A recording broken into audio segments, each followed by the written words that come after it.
ಓಂ ಶ್ರುತಿಸ್ಮೃತಿಪುರಾಣಾನಾಂ ಆಲಯಂ ಕರುಣಾಲಯಂ ನಮಾಮಿ ಭಗವತ್ಪಾದಶಂಕರಂ ಲೋಕಶಂಕರಂ.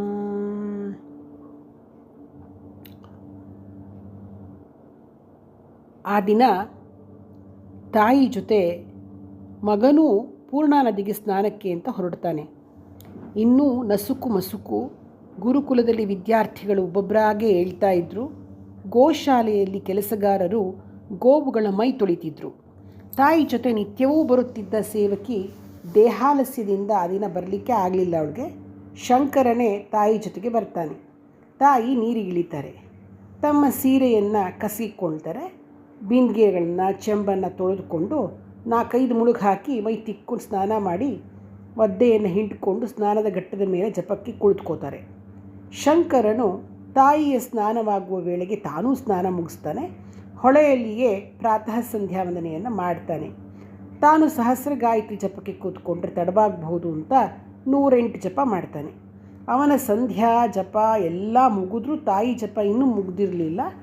ಇತ್ತೀಚೆಗೆ ಅವರು ಪಂಚಾಕ್ಷರಿಯನ್ನು ಜಪಿಸ್ತಾ ಕೂತ್ಕೊಂಡ್ರು ಅಂದರೆ ಅವರಿಗೆ ಬಾಹ್ಯದ ಪರಿವೆಯೇ ಇರ್ತಿರಲಿಲ್ಲ ಆರ್ಯಾಂಬ ಅವ್ರಿಗೆ. ಈ ದಿನವೂ ಹಾಗೆಯೇ ಆಗಿರಬೇಕು.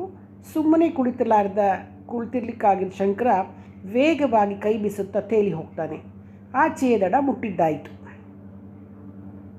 ಹೀಗೆ ಈಜ್ಕೊಂಡು ಹೋಗೋದು. ಇನ್ನೇನು ಹಿಂದಿರುಗಬೇಕು ಅಷ್ಟರಲ್ಲಿಯೇ ಕಾಲನ್ನು ಎಳೆದಂತಾಯಿತು. ಶಂಕರ ತನ್ನ ಬಲವನ್ನೆಲ್ಲ ಬಿಟ್ಟು ಎಳೆದರೂ ಕಾಲನ್ನು ಬಿಡಿಸ್ಕೊಳ್ಳಿಕ್ಕೆ ಆಗಲಿಲ್ಲ.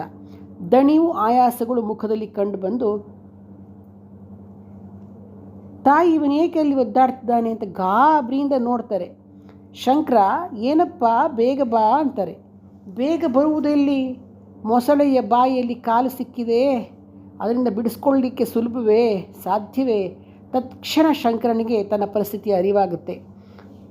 ಅವನೇನು ಮಾಡ್ತಾನೆ, ಅಮ್ಮ ಮೊಸಳೆ ಕಾಲನ್ನು ಹಿಡಿದಿದೆ, ಬಿಡಿಸ್ಕೊಳ್ಳಲಿಕ್ಕೆ ಸಾಧ್ಯ ಆಗ್ತಾ ಇಲ್ಲ ಅಂತಾನೆ. ತಾಯಿ ಭಯದಿಂದ ಅಯ್ಯೋ ಇನ್ನೇನು ಗತಿ ಅಂತ ಕೂಕ್ಕೊಳ್ತಾರೆ. ಅವರ ಬಳಿಯೇ ಇದ್ದ ಕೆಲವರು ಬಾಲಕರು ಅಂಬಿಗರನ್ನು ಕರೆತರಲಿಕ್ಕೆ ಗ್ರಾಮದತ್ತ ಓಡ್ತಾರೆ. ಶಿವ ಅಂತ ಆರ್ಯಾಂಬಂಗೆ ಅಳುನೇ ಬಂದ್ಬಿಡತ್ತೆ. ಶಂಕರನಿಗೆ ಸ್ವಲ್ಪನೂ ಹೆದರಿಕೆ ಆಗಲಿಲ್ಲ. ಇದೇ ನನ್ನ ಅಂತಿಮ ಕ್ಷಣವಾಗಬಹುದು. ಈಗ ಆತುರ ಸನ್ಯಾಸವನ್ನಾದರೂ ಸ್ವೀಕರಿಸಿ ಸಮಾಧಾನದಿಂದ ಈ ಶರೀರ ತ್ಯಾಗವನ್ನು ಮಾಡಬಹುದು ಅಂತ ಯೋಚನೆ ಮಾಡ್ತಾನೆ. ಕ್ಷಣಕ್ಕೆ ಶರೀರವನ್ನು ಮೊಸಳೆ ಒಳಗೆ ಕೆಳ್ಕೊಳ್ತಾ ಇರುತ್ತೆ. ಶಂಕರನು ಅಮ್ಮ ಇನ್ನು 1-2 ಕ್ಷಣದಲ್ಲಿ ಈ ಶರೀರವನ್ನು ಮೊಸಳೆ ನೀರಿನೊಳಕ್ಕೆ ಎಳೆದುಕೊಂಡು ಹೋಗ್ಬಿಡುತ್ತೆ. ಈಗ ಆತುರ ಸನ್ಯಾಸಕ್ಕಾದರೂ ಅಪ್ಪಣೆ ಕೊಡಮ್ಮ ಅಂತ ಬೇಡ್ಕೊಳ್ತಾನೆ. ಆಗ ಯೋಚಿಸುವುದಕ್ಕೆ ಸಮಯ ಎಲ್ಲಿ?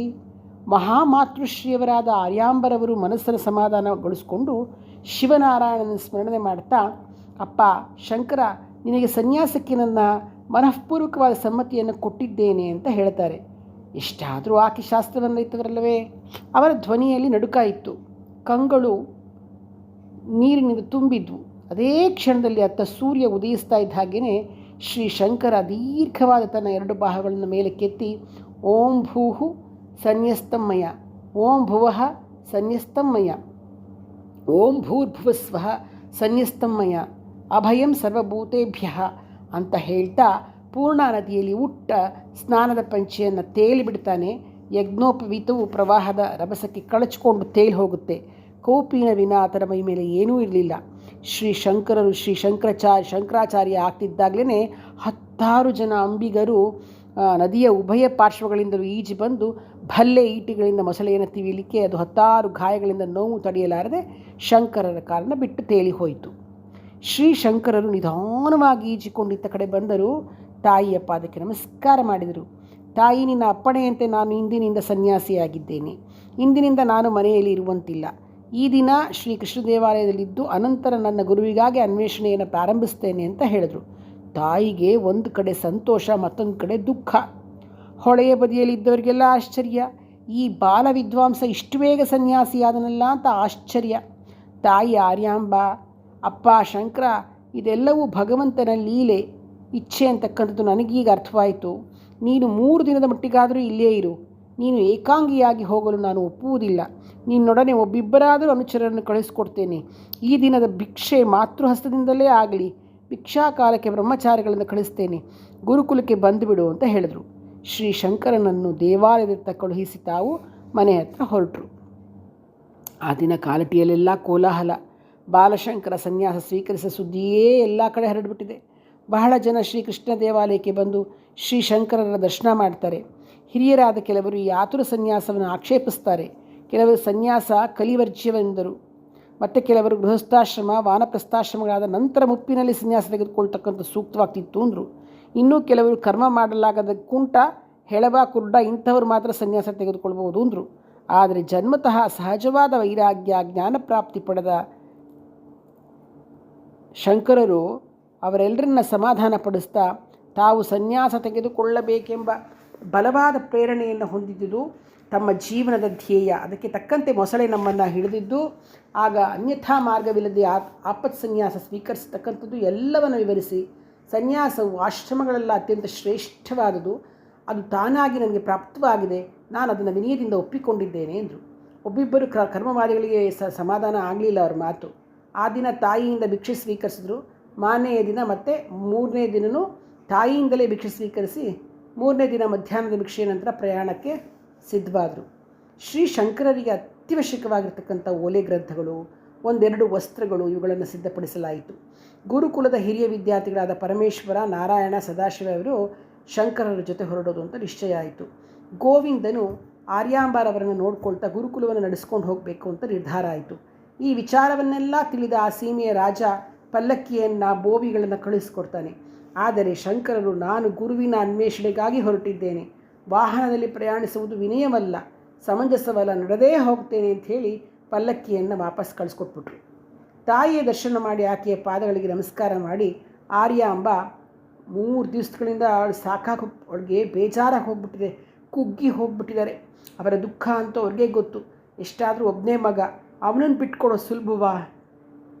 ಶಂಕರರು, ಅಮ್ಮ, ಈ ಗುರುಕುಲದ ವ್ಯವಸ್ಥೆಯನ್ನು ಮಾಡಿದ್ದೇನೆ, ನನ್ನ ಬದಲಿಗೆ ಗೋವಿಂದನಿದ್ದಾನೆ, ನಮ್ಮ ಈ ಮನೆತನಕ್ಕೆ ಸೇರಿದ ಬಂಧುಗಳು ಇದನ್ನೆಲ್ಲ ಸರಿಯಾಗಿ ನಿರ್ವಹಿಸ್ತಾರೆ, ತಾವು ಚಿಂತಿಸಬೇಡಿ, ಕಣ್ಣೀರಿಡಬೇಡಿ, ತಾವು ಸದಾ ಶಿವಸ್ಮರಣೆ ಮಾಡ್ತಾಯಿರಿ, ತಾವು ಶಾಂತಿ ಸಮಾಧಾನದಿಂದ ಇದ್ದರೆ ನನ್ನ ಸಾಧನೆಗೆ ಯಶಸ್ಸು ದೊರೆಯುತ್ತೆ, ತಾವು ನೆನೆಸಿಕೊಂಡಾಗ ನಾನು ಎಲ್ಲೇ ಇದ್ರೂ ಸರಿ ಬಂದೇ ಬಿಡ್ತೀನಿ, ನಿಮ್ಮ ದರ್ಶನ ಮಾಡ್ತೀನಿ ಅಂತ ಹೇಳ್ತಾರೆ.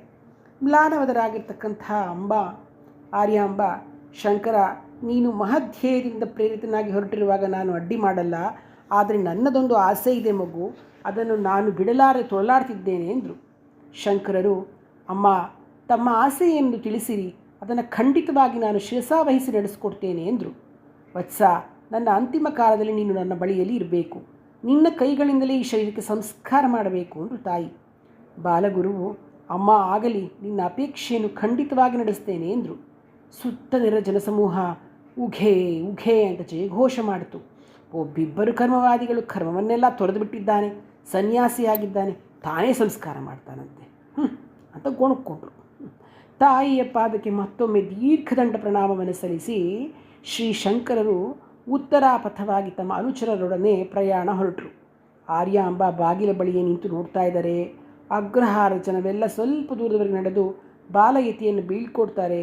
ಕಾಲಟಿ ಅಗ್ರಹಾರವೆಲ್ಲ ಭಣ ಭಣ ಅಂತಿತ್ತು. ಸ್ವಲ್ಪ ದಿವಸಗಳ ಕಾಲ ಬಾಲಯತಿಯು ತರುಣ ಶಿಷ್ಯರು ಕಾಲಟಿಯಿಂದ ಒಂದು ಮಧ್ಯಾಹ್ನ ಉತ್ತರಾಭಿಮುಖವಾಗಿ ಹೊರಡುತ್ತಾರೆ. ಓಂಕಾರನಾಥದತ್ತ. ಶ್ರೀ ಶಂಕರರು ಗುರುವಿನ ಅನ್ವೇಷಣೆಗಾಗಿ ಹೊರಟಿದ್ದರಿಂದ ಪ್ರಯಾಣವೆಲ್ಲವೂ ಕಾಲ್ನಡಿಗೆಯಲ್ಲೇ ಸಾಗಬೇಕಾಗಿತ್ತು. ಆ ಕಾಲದಲ್ಲಿ ವಣಿಕರು ವ್ಯಾಪಾರಕ್ಕಾಗಿ ತಮ್ಮ ಸರಕುಗಳನ್ನು ಸಾಗಿಸುತ್ತಿದ್ದ ಮಾರ್ಗದಲ್ಲಿ ಮತ್ತು ನದಿ ತೀರಗಳಲ್ಲಿ ಪ್ರಯಾಣವು ಸಾಗಬೇಕಾಗಿತ್ತು. ತೀರಾ ನಸುಕಿನಲ್ಲಿ ಎದ್ದು ತಮ್ಮ ಸ್ನಾನ, ಜಪ ಇತ್ಯಾದಿಗಳನ್ನು ಮುಗಿಸಿಕೊಂಡು ಈ ಪರಿವ್ರಾಜಕ ದಿನಕ್ಕೆ 5-6 ಹರಿದಾರಿಯನ್ನು ನಡೆದಿದ್ದರು. ಸೂರ್ಯೋದಯವಾಗಿ ಬಿಸಿಲು ಪ್ರಖರವಾದಾಗ ಹತ್ತಿರದ ಯಾವುದಾದರೂ ಗ್ರಾಮ ಆಗ್ರಹಗಳಲ್ಲಿ ಸಂಜೆಯವರಿಗೆ ಅಲ್ಲೇ ನಿಲ್ತಾಯಿದ್ರು. ಯಾವುದಾದ್ರೂ ದೇವಾಲಯ, ಛತ್ರ ಅಥವಾ ಅಗ್ರಹಾರಗಳಲ್ಲಿ ಯಾರಾದರೂ ಶ್ರೋತ್ರಿಯರ ಮನೆ ತಂಗುದಾಣವಾಗುತ್ತಿತ್ತು. ಕರತಲ ಭಿಕ್ಷದಿಂದಲೇ ಭೋಜನ. ಶುದ್ಧ ಸಾತ್ವಿಕರು, ಆಚಾರಶೀಲರು ಆದಂತಹ ಮನೆಗಳಲ್ಲಿ ಮಾತ್ರ ಭಿಕ್ಷಾ ಸ್ವೀಕಾರ. ಹತ್ತಿರದಲ್ಲಿ ಎಲ್ಲಿಯೂ ಗ್ರಾಮ ಅಗ್ರಹಾರಗಳು ಇಲ್ಲದಿದ್ದಾಗ, ಜನವಸತಿ ಇಲ್ಲದಾಗ ಕಾಡಿನ ಯಾವುದಾದ್ರೂ ಒಂದು ದೊಡ್ಡ ಮರದ ಬುಡವೇ ಆಶ್ರಯ, ಅಥವಾ ಬೆಟ್ಟಗುಡ್ಡಗಳ ಗುಹೆಯೇ ತಂಗುದಾಣ. ಎಷ್ಟೋ ದಿನ ಗೆಡ್ಡೆಗೆಣಸೇ ಆಹಾರ. ಒಮ್ಮೊಮ್ಮೆ ಹಣ್ಣು ಹಂಪಲೂ ಕೂಡ ಸಿಕ್ತಿತ್ತು. ಆತಿಥೇಯರಲ್ಲಿ ಬಡವರು, ಶ್ರೀಮಂತರು ಇರ್ತಿದ್ರು. ತೇಜಃಪುಂಚಿಯಾದ ಈ ಯತಿಯನ್ನು ಮರ ತರುಣ ಶಿಷ್ಯರನ್ನು ಕಂಡು ಹಲವಾರು ಸ್ಥಳಗಳಲ್ಲಿ ನಮ್ಮ ಮನೆಗೆ ಬನ್ನಿ ಕರೀತಿದ್ರು ಜನ. ಶ್ರೀ ಶಂಕರರು ದಾರಿಯುದ್ದಕ್ಕೂ ಶಾಸ್ತ್ರ ವಿಚಾರ ಮಾಡ್ತಾ ತಮ್ಮ ತರುಣ ಶಿಷ್ಯರೊಡನೆ ಚರ್ಚೆ ಮಾಡ್ತಾ ಸಾಕ್ತಿದ್ರು. ಮನೆ ಬಿಟ್ಟ ದಿನದಿಂದ ಅವರು ಒಮ್ಮೆಯಾದರೂ ಮನೆಯ ವಿಷಯ ಕುರಿತು ಚಿಂತಿಸುತ್ತಿದ್ದಿಲ್ಲ. ಅವರ ಶಿಷ್ಯರೂ ಅಷ್ಟೇ, ಅವರಿಗೂ ತಮ್ಮ ಮನೆಯ ಬಂಧು ಬಳಗದ ಚಿಂತೆ ಇದ್ದಂತಿಲ್ಲ. ಹೀಗೆ ಸಂಚಾರ ಮಾಡ್ತಾ ಮಾಡ್ತಾ ಅನೇಕ ಸ್ಥಳಗಳಲ್ಲಿ ವಿದ್ವಾಂಸರನ್ನು ಸಂದರ್ಶಿಸಲು ಶ್ರೀ ಶಂಕರರು ಅವರಲ್ಲಿ ಒಂದೆರಡು ದಿನದ ಮಟ್ಟಿಗೆ ಉಳಿದು ಶಾಸ್ತ್ರ ವಿಚಾರ ವಿನಿಮಯ ಮಾಡ್ತಿದ್ರು. ಹೀಗೆ ವಿನಿಮಯ ಮಾಡ್ಕೊಳ್ತಾ ಇದ್ರು. ಹೀಗೆ ಸಂಚಾರ ಕಾಲದಲ್ಲಿಯೇ ನ್ಯಾಯ, ವೈಶೇಷಿಕ, ಸಾಂಖ್ಯ, ಯೋಗ, ಮೀಮಾಂಸಾ ದರ್ಶನಗಳ ಪರಿಚಯ ಸಾಕಷ್ಟು ಆಯಿತು. ಓದಲು ಶಾಸ್ತ್ರಗ್ರಂಥಗಳು ದೊರೆತವು.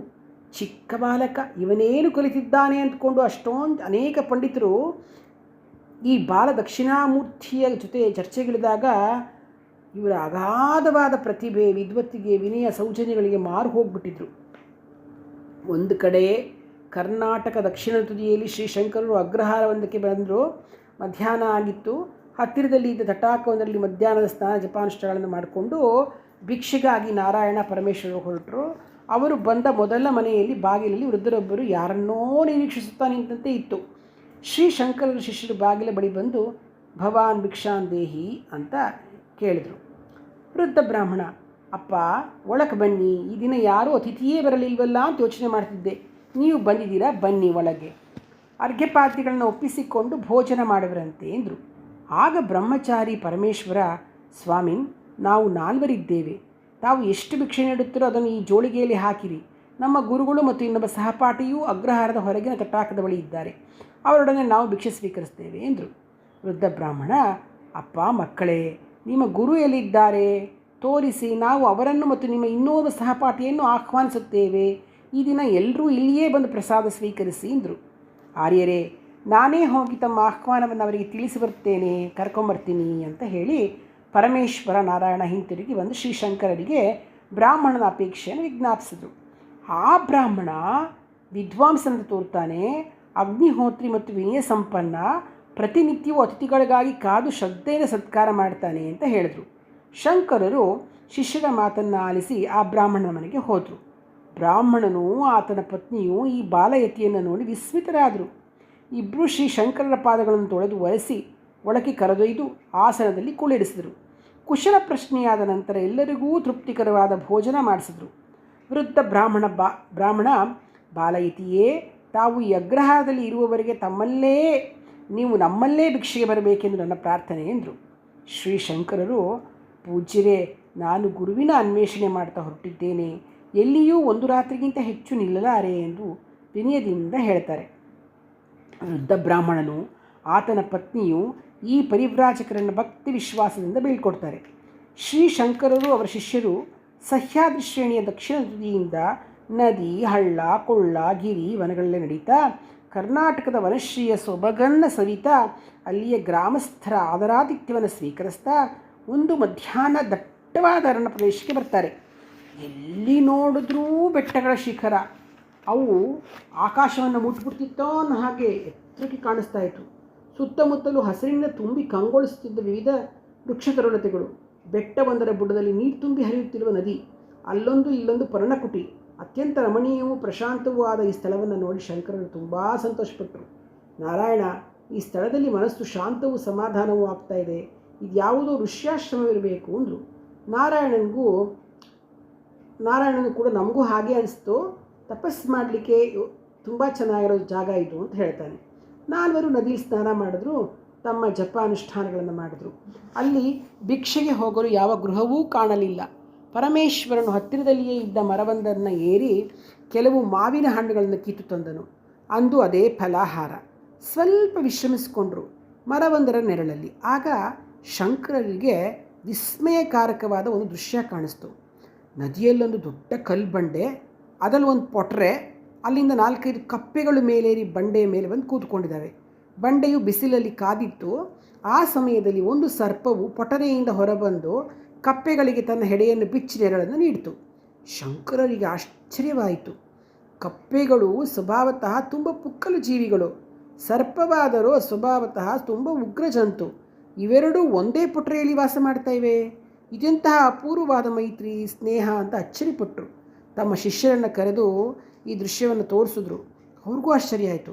ಎಲ್ಲರೂ ಈ ಸ್ಥಳದಲ್ಲಿ ಇನ್ನು 1-2 ದಿವಸ ಇದ್ದು ತಮ್ಮ ತಮ್ಮ ಜಪಾನುಷ್ಠಾನಗಳನ್ನು ಮಾಡಬೇಕು ಅಂತ ನಿರ್ಧಾರ ಮಾಡಿದ್ರು. ಈ ಸ್ನೇಹ ಮೈತ್ರಿಯ ನೆಲೆ, ಶಾಂತಿಯ ಧಾಮ, ಮಹಾಪುರುಷರೊಬ್ಬರ ತಪೋಭೂಮಿಯಾಗಿರಬೇಕು, ಅವರು ತಪಸ್ಸು ಮಾಡಿದ ಸ್ಥಳವನ್ನು ಸಂದರ್ಶನ ಮಾಡಬೇಕು ಅಂತ ನಿರ್ಧಾರ ಮಾಡ್ತಾರೆ. ಆ ವೇಳೆಗೆ ಅದೇ ಸ್ಥಳದ ಗಿರಿ ಎಂಬ ಬ್ರಹ್ಮಚಾರಿ ಅಲ್ಲಿಗೆ ಬರ್ತಾನೆ. ಶ್ರೀ ಶಂಕರರನ್ನು ಅವರ ಶಿಷ್ಯರನ್ನು ಕಂಡು ಆಶ್ಚರ್ಯಪಟ್ಟು, ಪರಿವ್ರಾಜಕರೇ, ತಾವು ಎಲ್ಲಿಂದ ಬಂದವರು, ಎತ್ತ ಕಡೆಗೆ ಪ್ರಯಾಣ, ಇಲ್ಲಿಗೆ ಯಾಕೆ ಬಂದ್ರಿ, ಯಾವಾಗ ಬಂದ್ರಿ ಅಂತ ಕೇಳ್ತಾನೆ. ಶಂಕರರೇ ಅವನಿಗೆ ಉತ್ತರ ಕೊಡ್ತಾ ತಮ್ಮೆಲ್ಲ ವಿಚಾರವನ್ನು ಸಂಗ್ರಹವಾಗಿ ಹೇಳಿ, ಈ ಸ್ಥಳ ನಮಗೆ ತುಂಬ ಇಷ್ಟ ಆಗಿದೆ, 1-2 ದಿವಸ ಇಲ್ಲಿರಬೇಕು ಅಂತ ನಮ್ಮ ಅಪೇಕ್ಷೆ ಎಂದರು. ಬ್ರಹ್ಮಚಾರಿಯು, ಬಾಲ ಯತಿವರ್ಯರೇ, ತಾವು ಇಲ್ಲಿಗೆ ಬಂದದ್ದು ನನಗೆ ತುಂಬ ಸಂತೋಷ. ಈ ಗುಡ್ಡದಲ್ಲಿ 4-5 ಗುಹೆಗಳಿವೆ, ತಾವು ಅಲ್ಲಿ ಇರಬಹುದು. ಇದು ಶ್ರೀ ವಿಭಾಂಡಕ ಮಹರ್ಷಿಯ ಆಶ್ರಮ. ಗುಡ್ಡದ ಮೇಲೆ ಅವರು ತಪಸ್ಸು ಮಾಡಿ ಇಲ್ಲಿಯೇ ಬ್ರಹ್ಮೈಕ್ಯರಾದರು. ಅಲ್ಲಿರ್ತಕ್ಕಂಥ ಭವ್ಯವಾದ ಲಿಂಗದಲ್ಲಿ ಅವರು ಸನ್ನಿಹಿತರಾಗಿದ್ದಾರೆ ಎಂದ. ಬ್ರಹ್ಮಚಾರಿ ಅವರೆಲ್ಲರನ್ನೂ ಕರೆದುಕೊಂಡು ಗುಡ್ಡದ ಕಡೆ ಹೊರಡ್ತಾನೆ. ಗುಡ್ಡದ ಮೇಲೆ ಇದ್ದ ಶ್ರೀ ವಿಭಾಂಡಕೇಶ್ವರ ಲಿಂಗವನ್ನು ಅವರೆಲ್ಲರೂ ನೋಡ್ತಾರೆ. ಶ್ರೀ ರುದ್ರಮಂತ್ರಪೂರ್ವಕವಾಗಿ ಈಶ್ವರನನ್ನು ಅರ್ಚನೆ ಮಾಡ್ತಾರೆ. ಶಂಕರರ ಅನುಚರರಿಗೆ ಶ್ರೀ ವಿಭಾಂಡಕರನ್ನು ಕುರಿತು ಕೌತುಕ ಉಂಟಾಯಿತು. ಬ್ರಹ್ಮಚಾರಿಯೇ, ವಿಭಾಂಡಕ ಋಷಿ ಎಲ್ಲಿಯವರು, ಇಲ್ಲೇಕೆ ಬಂದರು ಅಂತ ಕೇಳಿ ಬ್ರಹ್ಮಚಾರಿ ನಾರಾಯಣ ಹೇಳ್ಕೊಳ್ತಾನೆ. ಆಗ ಗಿರಿ ಏನು ಮಾಡ್ತಾರೆ, ಸಂಕ್ಷೇಪವಾಗಿ ಹೇಳ್ತಾನೆ. ವಿಭಾಂಡಕರು ಪ್ರಭಾಂಡಕರ ಸಹೋದರರು, ಕಶ್ಯಪ ಮಹರ್ಷಿಯ ಕಿರಿಯ ಮಗ, ಅಂಗದ ರಾಜ್ಯದವರು. ಬಾಲ್ಯದಲ್ಲಿಯೇ ವಿದ್ಯಾಭ್ಯಾಸಕ್ಕೆಂದು ದೂರದ ಗುರುಕುಲಕ್ಕೆ ಹೋಗಿದ್ದರು. ವಿದ್ಯಾಭ್ಯಾಸವನ್ನು ಪೂರೈಸಿಕೊಂಡು ಸ್ವಲ್ಪ ಕಾಲ ಆಧ್ಯಾತ್ಮಿಕ ಸಾಧನೆಯನ್ನು ಮಾಡಿದರು. ಅನಂತರ ಅಣ್ಣ ಪ್ರಭಾಂಡಕರ ದರ್ಶನಕ್ಕಾಗಿ ಬಂದರು. ತಮ್ಮನನ್ನು ನೋಡಿದಾಗ ಪ್ರಭಾಂಡಕರಿಗೆ ಸಂತೋಷವಾಯಿತು. ಆದರೆ ಅವರ ಪತ್ನಿಗೆ ಈ ಮೈದೂರನ ಆಗಮನ ಸಹಿಸಕ್ಕಾಗಲಿಲ್ಲ. ವಿಭಾಂಡಕರು ಅತ್ತಿಗೆಯ ವರ್ತನೆಯನ್ನು ತುಂಬ ಬೇಜಾರು ಮಾಡ್ಕೊಂಡು ದೂರ ಹೊರಟೋದ್ರು. ತಾವೇ ಒಂದು ಪರ್ಣಕುಟಿಯನ್ನು ನಿರ್ಮಿಸಿಕೊಂಡು ತಪೋನಿರತರಾದರು. ಕೆಲವು ವರ್ಷಗಳು ಉರುಳಿತು. ದೇವಲೋಕದ ಊರ್ವಶಿಯಂತೆ ಸುಂದರಿಯೂ ನಾಟ್ಯಕಲಾವಿಜ್ಞೆಯೂ ಆದ ಪತ್ನಿಯವರಿಗೆ ಸಿಕ್ಕಿದ್ಲು. ವೈವಾಹಿಕ ಜೀವನ ತುಂಬ ಚೆನ್ನಾಗಿತ್ತು. ವಿಭಾಂಡಕರು ತಾವು ಹೆಣ್ಣಿನ ಮೋಹದಲ್ಲಿ ತಮ್ಮ ತಪಸ್ಸು, ಅಧ್ಯಯನ, ಅಧ್ಯಾಪನಗಳನ್ನು ಸ್ವಲ್ಪ ಮರ್ತೋದಂಗಾಯಿತು. ಅವರಿಗೊಬ್ಬ ಮಗ ಕೂಡ ಹುಟ್ಟುತ್ತಾನೆ. ಆತನ ಶಿರಸ್ಸಿನಲ್ಲಿ ಜಿಂಕೆಯ ಕೊಂಬಿನಂತೆ ಒಂದು ಗುರುತಿತ್ತು. ಅವನಿಗೆ ಋಷಿಶೃಂಗ ಅಂತ ಹೆಸರಿಟ್ಟರು. ಋಷಿಶೃಂಗ ಹುಟ್ಟಿದ ಸ್ವಲ್ಪ ದಿವಸಕ್ಕೆಲ್ಲ ವಿಭಾಂಡಕರ ಪತ್ನಿ ಸತ್ತೋಗ್ಬಿಡ್ತಾಳೆ. ಪತ್ನಿಯ ಮರಣದ ನಂತರ ವಿಭಾಂಡಕರಿಗೆ ಮಗನನ್ನೇ ತಾಯಿಯಾಗಿ ತಂದೆಯಾಗಿ ಬೆಳೆಸಿದರು. ತೀರಾ ಎಳೆಯ ವಯಸ್ಸಿನಲ್ಲಿಯೇ ತಾಯಿಯನ್ನು ಕಳೆದುಕೊಂಡ ಋಷಿಶೃಂಗನಿಗೆ ಸ್ತ್ರೀ ಸಂಪರ್ಕವೇ ಇರಲಿಲ್ಲ. ಆತ ಬೆಳೆದು ದೊಡ್ಡವನಾಗಿ ಪೂರ್ಣ ವಿದ್ಯಾವಂತನಾಗ್ತಾನೆ, ಪ್ರಜ್ಞಾವಂತನಾಗ್ತಾನೆ, ಮೇಧಾವಂತನೂ ಆಗ್ತಾನೆ. ಜಾಸ್ತಿ ತಪಸ್ಸು, ಯೋಗಾಭ್ಯಾಸಗಳಲ್ಲೇ ಇರ್ತಾನವನು. ವಿಭಾಂಡಕರಿದ್ದ ಅರಣ್ಯಕ್ಕೆ ಹೊಂದಿಕೊಂಡಂತೆ ಅಂಗರಾಜ್ಯ ಇತ್ತು. ಅಲ್ಲಿಯ ದೊರೆ ರೋಮಪಾದ. ಆತನ ರಾಜ್ಯದಲ್ಲಿ ಅಧರ್ಮ ಹೆಚ್ಚಿತೋ ಏನೋ, ಕ್ಷಾಮ ತಲೆದೋರ್ಬಿಡ್ತು.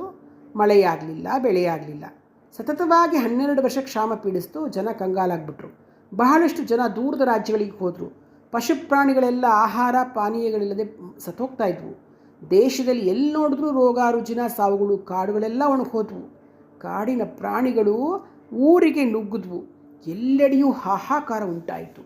ರೋಮಪಾದ ತನ್ನ ಪ್ರಜೆಗಳ ಕಷ್ಟವನ್ನು ನೋಡಿ ಕಂಗಾಲಾಗ್ತಾನೆ. ಆಗ ಮಹರ್ಷಿಯೊಬ್ಬರು ಅವನನ್ನು ನೋಡ್ಬಿಟ್ಟು ಹೇಳ್ತಾರೆ, ದೊರೆಯೇ, ನಿನ್ನ ಅಧರ್ಮದಿಂದ ಇಂತಹ ಸ್ಥಿತಿ ಪ್ರಾಪ್ತವಾಗಿದೆ. ನಿನ್ನ ರಾಜ್ಯಕ್ಕೆ ಹೊಂದಿಕೊಂಡಂತೆಯೇ ವಿಭಾಂಡಕ ಮಹರ್ಷಿಯ ಆಶ್ರಮವಿದೆ. ಅವರ ಪುತ್ರನಾದ ಋಷಿಶೃಂಗರು ಮಹಾತಪಸ್ವಿ ಮತ್ತು ಶ್ರೇಷ್ಠ ಯೋಗಿ. ಲೋಕಕಾರುಣ್ಯ ಅವರಲ್ಲಿ ತುಂಬಿ ತುಳುಕ್ತಿದೆ. ಅವರನ್ನು ಒಲಿಸಿ ನಿನ್ನ ರಾಜ್ಯಕ್ಕೆ ಕರೆತಂದರೆ, ಅವರಿಂದ ಯಜ್ಞ ಮಾಡಿಸಿದರೆ ಮಹಾತ್ಮರ ತಪಃಫಲದಿಂದ ಮಳೆ ಸುರಿದು ಸುಭಿಕ್ಷವಾಗುವುದು ಅಂದರು. ದೊರೆಯು ಅವರಿಗೆ ಅರ್ಘ್ಯಪಾದ್ಯಗಳನ್ನಿತ್ತು ಸತ್ಕರಿಸಿ ಕಳಿಸ್ಕೊಡ್ತಾನೆ. ರೋಮಪಾದನ ಸಾಕು ಮಗಳು ಶಾಂತಾದೇವಿ ಪ್ರಜಾವತ್ಸಲೆ. ಆಕೆ ತನ್ನ ಪ್ರಜೆಗಳು ಪಡುತ್ತಿದ್ದ ದುಃಖ ಸಂಕಟಗಳನ್ನು ಕಂಡು ತುಂಬ ಬೇಜಾರಾಯಿತು. ಅವಳಿಗೆ ತಾನೇ ಋಷಿಶೃಂಗರನ್ನು ಕರ್ಕೊಂಬರ್ತೀನಿ ಅಂತ ಹೇಳಿ ತನ್ನ ಸಖಿಯರೊಡನೆ ವಿಭಾಂಡಕನ ಆಶ್ರಮಕ್ಕೆ ಹೋಗ್ತಾಳೆ. ಶಾಂತಾದೇವಿ ಅವಳ ಸಖಿಯರು ತಮ್ಮ ರಾಜವಸ್ತ್ರಗಳನ್ನು ತೆಗೆದು ಋಷಿಕನ್ನಿಕೆಯರಂತೆಯೇ ನಾರುಮುಡಿಯನ್ನಿಟ್ಟು ದೋಣಿಗಳಲ್ಲಿ ಹೊರಡ್ತಾರೆ. ವಿಭಾಂಡಕ ಆಶ್ರಮಕ್ಕೆ ಬರ್ತಾರೆ. ಹಣ್ಣು ಹಂಪಲನ್ನು ಒಪ್ಪಿಸಿ ಋಷಿಶೃಂಗರಿಗೆ ನಮಸ್ಕರಿಸ್ತಾರೆ. ಆಗ ವಿಭಾಂಡಕರು ಇರಲಿಲ್ಲ ಆಶ್ರಮದಲ್ಲಿ. ಋಷಿಶೃಂಗರೇ ಶಾಂತಿಗೂ ಅವಳ ಸಖಿಯರಿಗೂ ಅರ್ಘ್ಯಪಾದ್ಯಗಳನ್ನು ಕೊಡ್ತಾರೆ. ಅವರು ಯಾರೆಂದು ಯಾತಕ್ಕೆ ಬಂದಿದ್ದು ಅಂತ ಕೇಳ್ತಾರೆ. ಶಾಂತಾದೇವಿ ಎಲ್ಲವನ್ನು ವಿವರವಾಗಿ ಹೇಳ್ತಾಳೆ.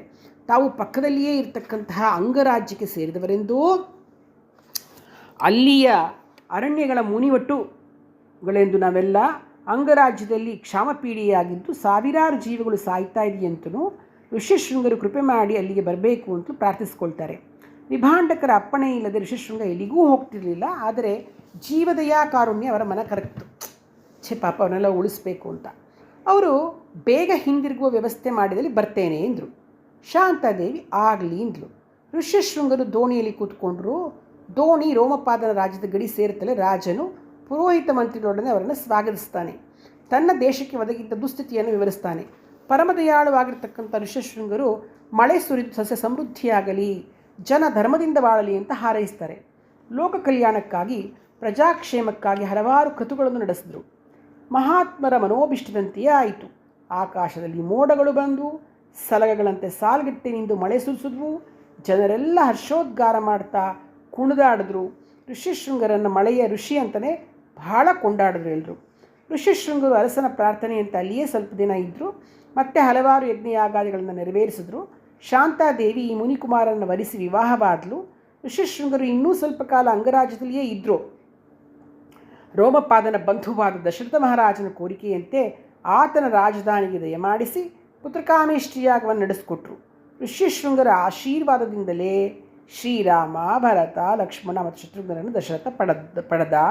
ಇತ್ತ ವಿಭಾಂಡಕರು ಆಶ್ರಮಕ್ಕೆ ಹಿಂದಿರುಗಿದಾಗ ಮಗ ಇರಲಿಲ್ಲ. ಆತ ರೋಮಪಾದನ ರಾಜ್ಯಕ್ಕೆ ಹೋಗಿರೋದು ಗೊತ್ತಾಯಿತು. ಮಗ ಎಷ್ಟು ತಿಂಗಳಾದರೂ ಬರಲಿಲ್ಲ. ಬಹಳ ಬೇಜಾರಾಯಿತು. ವಿಭಾಂಡಕರು ದಕ್ಷಿಣದತ್ತ ಬಂದು ಈ ಬೆಟ್ಟದಲ್ಲಿ ನೆಲೆ ನಿಂತು ತಪೋನುಷ್ಠಾನದಲ್ಲಿ ನಿರತರಾಗಿಬಿಟ್ರು. ಋಷ್ಯಶೃಂಗರು ಪತ್ನಿ ಸಮೇತರಾಗಿ ಆಶ್ರಮಕ್ಕೆ ಹಿಂದಿರುಗಿದ್ರು. ತಂದೆ ಕಾಣಿಸ್ಲಿಲ್ಲ, ಬೇಜಾರಾಗೋಯ್ತು ಅವ್ರಿಗೆ. ಅವರು ಕೂಡ ದಕ್ಷಿಣದತ್ತ ಹೋಗಿರುವುದನ್ನು ಗೊತ್ತಾಗಿ ತಂದೆಯನ್ನು ಹುಡುಕ್ತಾ ಇಲ್ಲಿಗೆ ಬಂದರು. ಪತಿ ಪತ್ನಿಯರಿಬ್ಬರು ವೃದ್ಧ ವಿಭಾಂಡಕರನ್ನು ಸೇವಿಸಿದರು. ವಿಭಾಂಡಕರು ಬ್ರಹ್ಮಭಾವವನ್ನು ಹೊಂದಿದ ನಂತರ ಋಷ್ಯಶೃಂಗರು ಇಲ್ಲಿಗೆ 2 ಹರಿದಾರಿ ದೂರದಲ್ಲಿರ್ತಕ್ಕಂಥ ಶ್ರೀ ನರಸಿಂಹಪರ್ವತಕ್ಕೆ ತಪಸ್ಸಿಗಾಗಿ ಹೋದರು. ಅಲ್ಲಿ ಬಹಳ ಕಾಲವಿದ್ದು ಅಲ್ಲಿಯೇ ಸಮೀಪದ ಪ್ರದೇಶದಲ್ಲಿ ಬ್ರಹ್ಮೈಕ್ಯರಾದರು. ಅವರ ಸಮಾಧಿಯಲ್ಲಿರ್ತಕ್ಕಂಥ ಭವ್ಯಲಿಂಗವೇ ಈ ಋಷಿಶೃಂಗೇಶ್ವರ. ಅವರು ತಪಸ್ಸು ಮಾಡಿದ ಎಲ್ಲ ಸ್ಥಳಕ್ಕೂ ಶೃಂಗಗಿರಿ ಎಂದೇ ಹೆಸರಾಯಿತು. ಅವರ ತಪಃಪ್ರಭಾವದಿಂದ ಈ ಸ್ಥಳದಲ್ಲೆಲ್ಲ ತೃಪ್ತಿ ಶಾಂತಿಗಳು ನೆಲೆಸಿವೆ ಅಂತ ಗಿರಿ ಹೇಳ್ತಾನೆ. ಗಿರಿಯ ನಿರೂಪಣೆಯನ್ನು ಕೇಳಿ ಮುಗ್ಧರಾದ ನಾರಾಯಣ ಪರಮೇಶ್ವರರು, ಬಾಲಗುರುವೇ, ನಾವು ಋಷಿಶೃಂಗರು ಸನ್ನಿಹಿತವಾಗಿರ್ತಕ್ಕಂಥ ಲಿಂಗವನ್ನು ದರ್ಶನ ಮಾಡೋಣವೇ ಅಂತ ಕೇಳಿದ್ರು. ಶಂಕರರು ಆಯಿತು ಅಂದರು. ಮಾರನೇ ದಿನ ಬೆಳಿಗ್ಗೆ ಕಿಗ್ಗ ಅಲ್ಲಿಗೂ ಹೋಗಿ ಶ್ರೀ ಋಷಿಶೃಂಗೇಶ್ವರನ ದರ್ಶನ ಮಾಡಿದ್ರು. ಶ್ರೀ ನರಸಿಂಹ ಪರ್ವತಕ್ಕೂ ಹೋಗಿ 1-2 ದಿನ ಅಲ್ಲಿಯೇ ಧ್ಯಾನ ಪ್ರವೇಶರಾಗಿದ್ದರು. ಅನಂತರ ಅಲ್ಲಿಂದ ಉತ್ತರಾಭಿಮುಖವಾಗಿ ಪ್ರಯಾಣ ಮಾಡಿದ್ರು.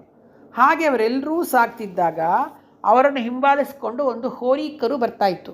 ಎಷ್ಟು ಹಿಂದಕ್ಕೆ ಕೆಟ್ಟಿದ್ರು ಅದು ಹೋಗಲೇ ಇಲ್ಲ. ಪರಮೇಶ್ವರನಿಗೆ ಏನನ್ನಿಸ್ತೋ ಏನೋ, ಅವನು, ಬಾಲಗುರುವೇ, ಇದನ್ನು ಋಷಿಶೃಂಗರೇ ಕಳಿಸಿರಬೇಕು, ಬರಲಿ, ನಮ್ಮ ಓಲೆಗರಿಯ ಪುಸ್ತಕಗಳ ಗಂಟನ್ನು ಇದರ ಮೇಲೆ ಸಿಟ್ಟು ಸಾಗಿಸೋಣ ಅಂದರು. ವೃಷಭವು ಆಗಲಿ ಏನು ತಲೆಯಲ್ಲಾಡಿಸ್ತಾ ಹಿಂದಿದ್ದುದು ಮುಂದಕ್ಕೆ ಬಂದು ಶ್ರೀ ಶಂಕರರ ಪಾದಗಳಿಗೆ ನಮಸ್ಕಾರ ಮಾಡಿ ದಾರಿ ತೋರಿಸುವ ಮಾರ್ಗದರ್ಶಿ ಅಂತ ಹೆಜ್ಜೆ ಹಾಕ್ತು. ಶಂಕರರು ಅವರ ಅನುಚರರು ಗ್ರಾಮೈಕ್ಯ ಪೂರ್ತಿ ರಾತ್ರಿಯೆಲ್ಲ ಸಂಚರಿಸ್ತಾ ಹಳ್ಳಿನ ದಾರಿಯುದ್ದಕ್ಕೂ ವಿದ್ವಾಂಸರ ಪಂಡಿತರ ಆದರಾತಿಥ್ಯವನ್ನು ಸ್ವೀಕರಿಸ್ತಾ ಕರ್ನಾಟಕದ ಗಡಿ ದಾಟಿದ್ರು.